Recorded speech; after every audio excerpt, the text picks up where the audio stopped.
Но когда я с Бережным разговаривал в интернете, есть социальная сеть ВКонтакте, да, и я стал ему говорить правильно что-то там, как я посчитал правильно, объяснять ему что-то. Но он меня с друзей удалил и все. Да. Понимаете?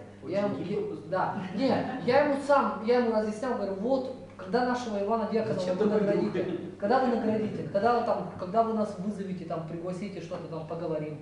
Все будет, Алексей, все будет. На самом деле их можно понять в каком плане, что они тоже же каждый день принимать не могут. Это же такой момент, когда они должны собрать не одного спортсмена, а какую-то группу. Обычно это проходит на собраниях среди спортивной федерации. Вот нас раз 3-4 месяца собирают, вот, и там где-то кого-то там благодарят, награждают.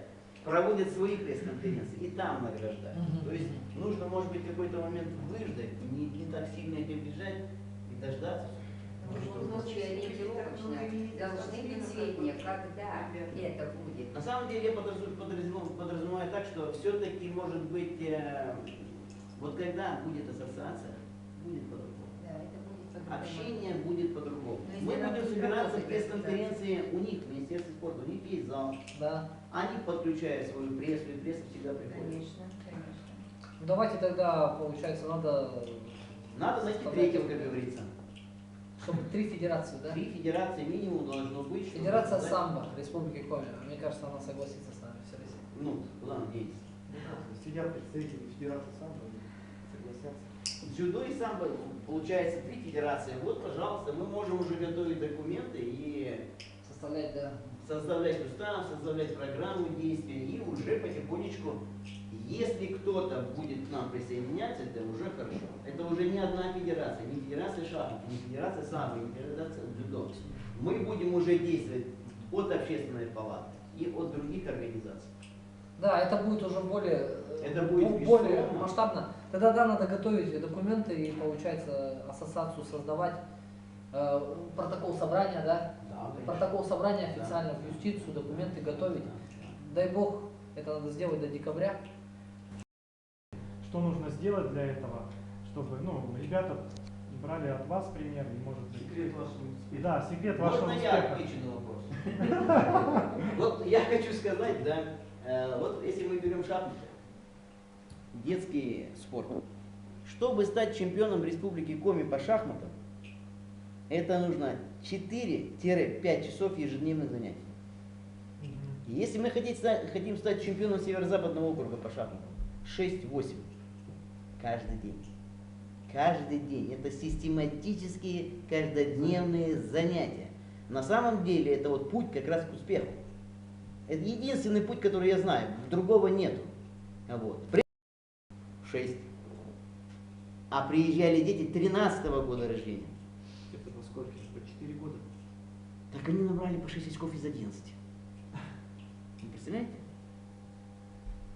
Ну а ключ давайте тогда немножко скажите о вашем ключе успеха. В борьбе какой ключ к успеху? Давайте, Да и в жизни может быть. Да, я первым скажу. Самое главное режим, ребят, и упорство. Тренируйтесь, не падайте духом. Если у вас травмы, то получается залечивайте травмы и снова выходите на ковер.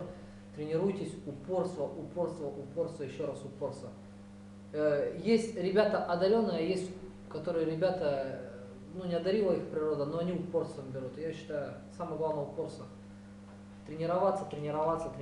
И в данный момент надо, если хотите что-то достичь, надо делать сборы, 2 тренировки в день. Режим обязательно, сон днем, утром, завтрак, обед, ужин. В 12, в 11 часов примерно надо отбой делать, в 8 вставать, пробежку делать. Я считаю, вот самое главное, что тренироваться, еще раз тренироваться. И держать здоровый образ жизни.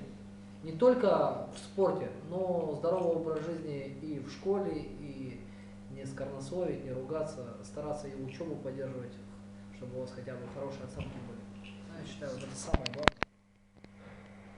Я считаю, что была мотивация постоянно. А эта мотивация иногда появляется, иногда нет. А где ее брать? Ну, я думаю, что, в принципе, на примере других спортсменов стать на их уровень. ощущение мотивации, да? Желание заниматься. Я тоже добавлю от себя. Сейчас у нас такое время, эпоха глобального развития всякой электроники, очень много развлечений, игр, телефоны и так далее, соцсети. Люди просто, грубо говоря, даже бывает, рядом сидят и не общаются, а просто в телефонах сидят. И также молодежь играет, что-то гуляет, где-то развлекаются, забивают на спорт, на здоровье. И понимаю, да, бывает лень, мне тоже бывает лень, но нужно себя заставить, пойти в зал, отработать там 2 часа, и тогда станет легче на душе, говорится. Так что давайте не забивайте на тренировки, тренируйтесь. Если уж начали, то как минимум корочка мастера спорта должна быть у каждого спортсмена, я считаю. Это минимальная планка. У нас, прошу заметить, это первая пресс-конференция, и опыт проведения совершенно какой-либо отсутствует, поэтому она проведена, так скажем, исходя из того, что мы видели по телевизору. Вот, ну, проведем, видимо, вторую, третью, учтем пожелания. Значит, конечно, приглашать Министерство спорта на это мы исправим.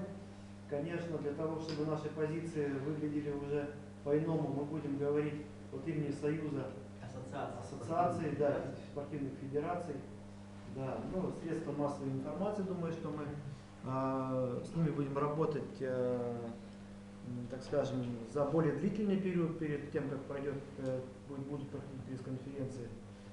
Ну, а так хочу всех поблагодарить за то, что подошли, уделили свое время. Значит, спасибо за внимание, что вы нас выслушали, мы на вас посмотрели. Ну и сейчас, в общем-то, всех приглашаем.